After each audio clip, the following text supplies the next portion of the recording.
I just published my first children's book, Peter and Goosy and the Pirates Are Too Loud. And I want to tell you everything, not just the parts that worked, everything. Because I made a lot of mistakes on this one. And if you're building towards your first book, or you're in the middle of one right now, some of what I learned is going to save you some time. So I got 10 lessons. Let's go. 10 lessons from publishing my first book.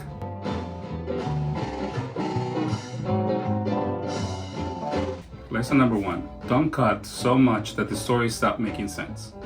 My first draft had more words and more breathing room. When I started to make the story shorter, I cut too much. Picture books should have 500 to 700 words. I removed things that were important to the story. When I read it again, there were parts that didn't make sense. The story had little jumps. So my lesson here is cut to make the story tight. Never cut because you're lazy. If something feels confusing, don't remove it.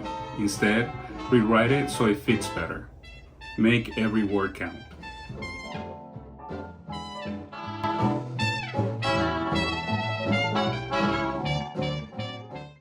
Lesson number 2.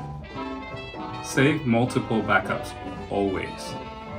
I work with Procreate.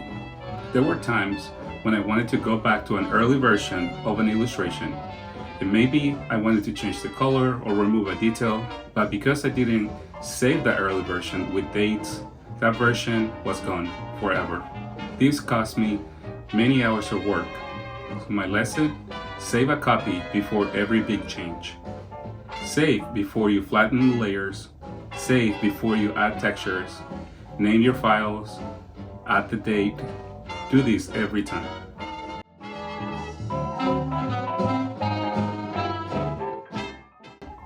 Lesson number 3. Be more detailed in your sketches before going to the final. I moved to the final illustration too fast on some pages. A small sketch looked okay, so I started drawing the final version. Halfway through, I realized the composition was wrong. The character sizes were off. The lighting didn't match the story. If I had spent more time making detailed sketches first, I would have saved many hours. So my lesson, spend more time on sketches. Get the composition right, fix the problems before you do the final drawing, sketch more, draw the final version less often and later.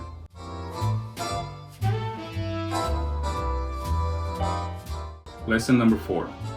Write for reading out loud. Picture books are read to children. This seems obvious, right?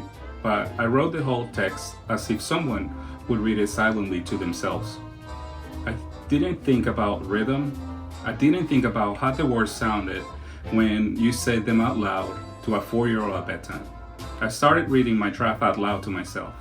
I could immediately hear when something sounded strange, when a sentence was too long, when a word choice made the story clunky.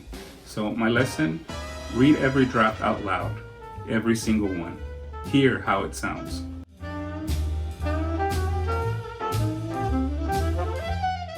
Lesson number 5. Plan more time per illustration that you think you might need. I underestimated how long each illustration would take. I made a rough timeline, but every single page took longer than I planned. Not because I was slow, but because I didn't account for fixing things, adding textures, second guessing, redoing. So my lesson, when I plan the next book, I will build an extra time for each page. If I think something will take 4 hours, I will put 8 hours on the calendar. So plan for the invisible work too.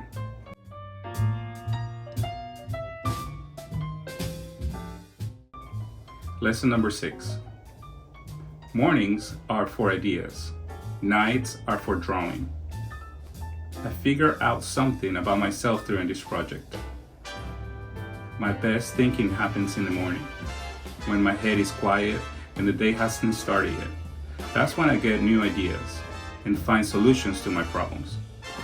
But the best drawing happens at night, when the house is quiet and I can sit on an illustration for 2 hours without stopping. Once I started honoring that schedule, my work improved. My lesson, pay attention to when you do the best work. Protect that time. Mornings for thinking, nights for drawing.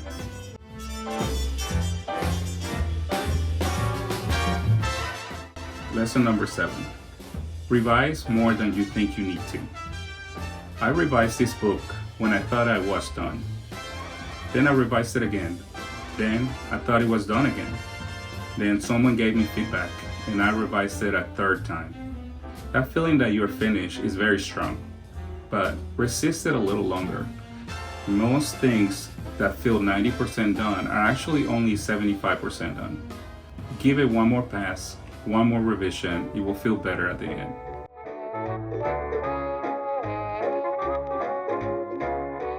Lesson number 8. Ask for feedback sooner than you think you want to. I waited too long to show people this book. I was protective of it. I wanted it to be more finished before showing it to anybody. And this cost me. The feedback I got would have been easier to use it if I had asked for it earlier. My lesson, show people your work sooner. The feedback on a sketch is much easier to handle than the feedback after you have spent 40 hours on a final illustration. Early feedback saves your time.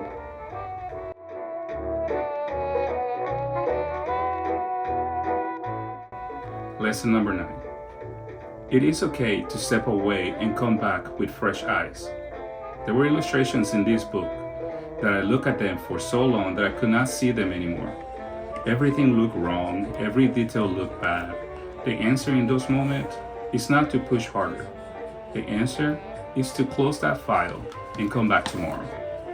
Every time I did that, I came back and the illustration was better than I thought, or the problem was smaller than I thought.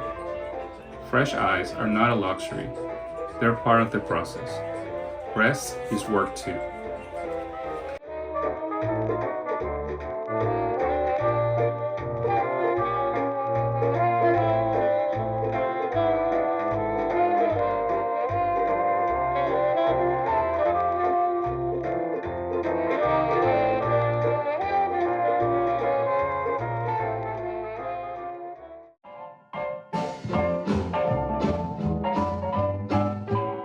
Lesson number 10. This is the big one. Celebrate. This one is simple. When you finish something real, when you actually ship it and publish it, celebrate it. Not in a proud or a big way, in a quiet, grateful way, in a I actually did this way, because finishing is hard. Most people never finish. I made an illustration to celebrate finishing this book. That is what I do when I'm done. Something just for the joy of making. So celebrate yourself, you deserve it. Peter and Goosy, The Pirates Are Too Loud, is live on Amazon right now. The link is on my bio. If you're building your first book, keep going, it is worth it. If you are interested to see how stories come to life, this is only the beginning. Follow me to see the process for my next story. Alright, see you then.